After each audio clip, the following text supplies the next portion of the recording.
Let's talk about this with Edward Ahmed Mitchell. He is the executive director of the Council on American-Islamic Relations in Georgia. And Brian Robinson, Republican strategist and former assistant chief of staff for communications for Georgia Governor, I should say, Nathan Deal. Thank you both for being here. It was interesting watching both of you watch that piece. Yep. And you're both smiling, and kind of laughing with this family. What's your reaction to this executive order? Well, look, as an American, as a Muslim, as an attorney, I'm offended on all counts. And let's be clear, these executive orders are not about keeping America safe. They're about keeping America racially, culturally, and religiously monolithic. President Trump, over the past year and for longer, has expressed animus towards Muslims and refugees. He's appointed Steve Bannon, a white nationalist, as a senior advisor, Michael Flynn, an anti-Muslim bigot, as his national security advisor, and he took advice from one of the people who helped write Arizona's anti-immigration bill. So these executive orders are just a natural and logical end result of all of that bigotry. But you've seen the human toll that it will take on people in this country and people around the world. Brian, your reaction to that? I think so much of what he said reflects why so many Americans voted for Donald Trump, because they're tired of being called bigots, for not wanting to see their country change so much so fast, to bring them in at a rate faster than they can assimilate. We're not bringing in engineers and technology experts. We're bringing in people who, with low education backgrounds, they are going to be a burden on taxpayers, and it's a burden that Americans have taken on. We don't know that all of them are going to be a burden. There are people that have been coming from Syria who are well educated.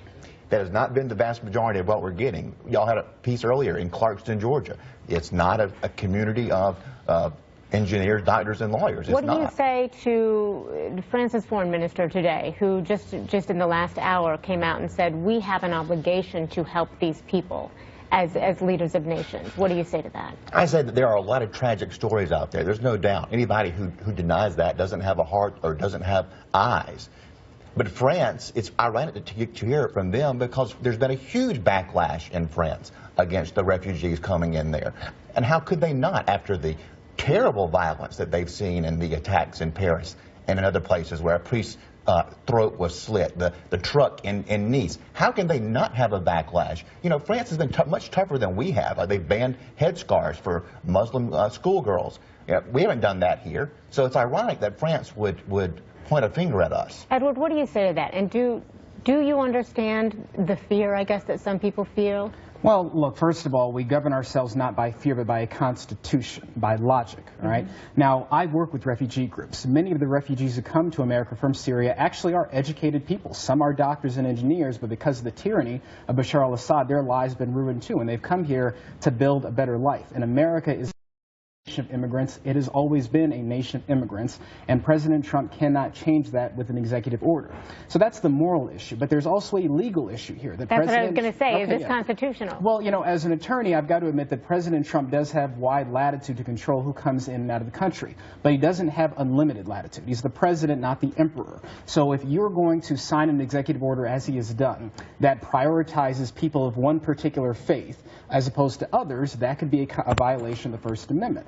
And to the extent that this has also been designed and implemented for the purpose of targeting Muslims and banning Muslims to the extent that he can, that also runs afoul of the Constitution. So we intend to make the legal argument. Do you support a more stringent vetting process? Well, that's the interesting thing, is that Syrian refugees already go through a very intense vetting process. In fact, it takes about 2 years for any Syrian refugee to come to this country because they go through such an intense vetting process. And even under President Trump's administration, I'm sure our law enforcement authorities are sophisticated enough to continue to vet any refugees and any immigrants as they should. I only have a couple of seconds left. I want to get one thing from you and one thing from you, then Brian. If President Trump was sitting in front of you, what would you want him to know? What would you say to him? I would say that this isn't a game.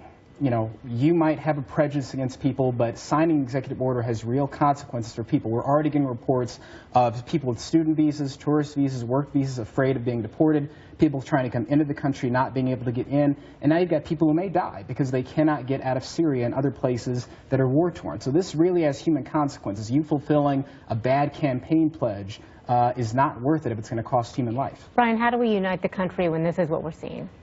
Well, in some ways, this does unite the country because Trump campaigned on this and he's following through on what he promised. whether it's politically correct or not. When Trump first went down this road in the campaign, we saw polling coming back showing that Americans were like, yeah, you agree with this. And it's not always in the narrative in the media, but Americans are concerned. One, looking at San Bernardino, looking at Orlando, you're not just talking about new immigrants, you're talking about second generation. So you're bringing them in, and it's been true in Europe as well, that it's not always the first generation of refugees that cause the problem. Often they are radicalized in the second generation. So this could be a long-term problem for But us. it's not always refugees either. I mean, It's there not are always, Americans who have been radicalized as well, just to be really transparent. But we still appreciate the both of you coming in and having this conversation with us. Thank you.